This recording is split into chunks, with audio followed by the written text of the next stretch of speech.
Spain isn't just a holiday backdrop anymore. More and more people are quietly moving their work and their lives here for good.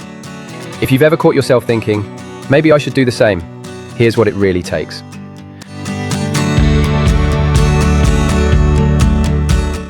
I've lost track of how many mates have sighed over a pint and said, I should just sod off to Spain. For years, that was pure pub fantasy. Cheap flights, sunburned noses, late-night tapas crawls, and that ceremonial first sangria when you land. But lately, I'm watching people actually do it. They're not running away on holiday, they're rerouting their whole lives. Last month in Malaga, I ducked into a co-working cafe to dodge the afternoon sun. The place was alive. Video calls in different accents, half-finished projects glowing on screens. You could feel it. These weren't tourists killing time. They'd chosen Spain as their base, stitching their work and life together under the same Mediterranean sky. Spain's quietly become one of Europe's easiest places to mix meaningful work with a good life. Malaga and Valencia are buzzing with remote workers, while Madrid and Barcelona have serious career opportunities and a growing startup scene. So, if you're thinking about making the leap, here's the no-fluff route from daydream to residency. These are your main visa options. First up, the digital nomad visa. A few years ago, working remotely from Spain on a tourist visa was a dice roll. Now, it's fully legal. This visa is for people earning from clients or employers abroad but who want to live here. Spain wants your skills and your spending in its economy.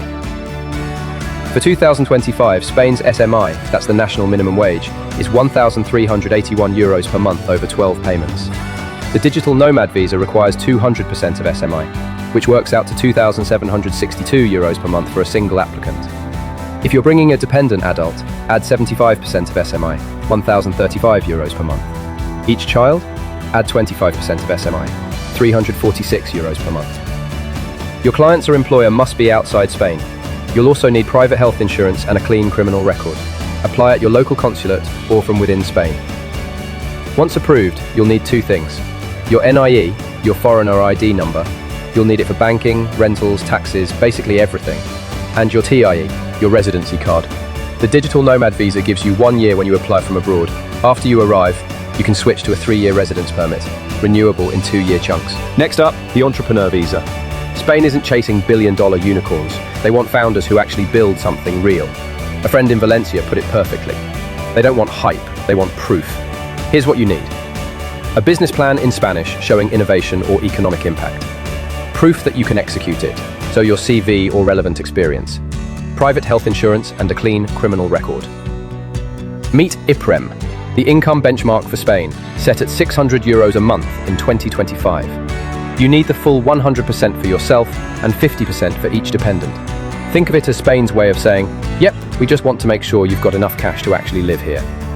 The process is a bit bureaucratic. Translations, apostilles, follow-ups. But that's the point. It filters out dabblers. You submit your plan first, get approval, then register your business and collect your TIE. The initial permit lasts up to 3 years and can be renewed in 2-year chunks if your project is making progress. Then there's the highly qualified professional visa. Spain wants skilled professionals. Think Madrid's finance firms or Barcelona's biotech labs. Here's what you need. A job offer from a Spanish company or a foreign branch here. Salaries. €54,142 for managerial roles. €40,077 for technical or scientific roles. Under 30, you get a 25% discount. Private health insurance and a clean criminal record. Your employer applies through Spain's large companies unit. Once approved, you grab your visa, register locally, and get your TIE. Highly qualified professional visa. Versus the EU blue card?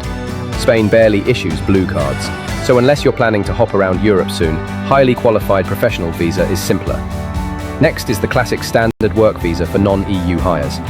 Your employer applies for work authorization, proving either no EU candidate fits the role or that it's on a shortage list. Typical salaries are €20,000 to €30,000 per year. Private health insurance and a clean criminal record. It's straightforward if your employer knows the process, but slower if they don't. And finally, if you don't want to work at all, there's the non-lucrative visa. Perfect for retirees or financially independent folks. You'll need around €28,800 per year for yourself, which is 400% of the IPREM, plus €7,200 per dependent. Private health insurance and a clean criminal record.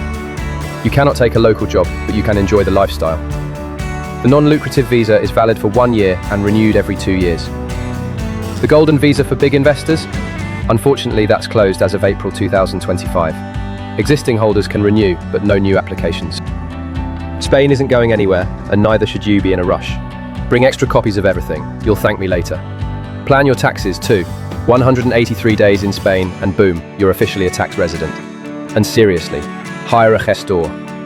They're like your local paperwork wizard, and trust me, they'll save you weeks of hair-pulling frustration. When it comes to choosing a city, think lifestyle versus opportunity. Malaga or Valencia, sun, lower costs, and a more chilled vibe.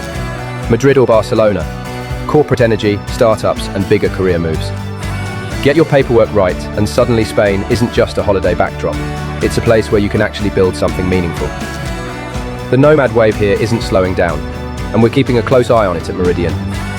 If visas, taxes, and cross-border living are your kind of rabbit hole, follow us at Meridian Global for stories, tips, and the real lowdown on making it work.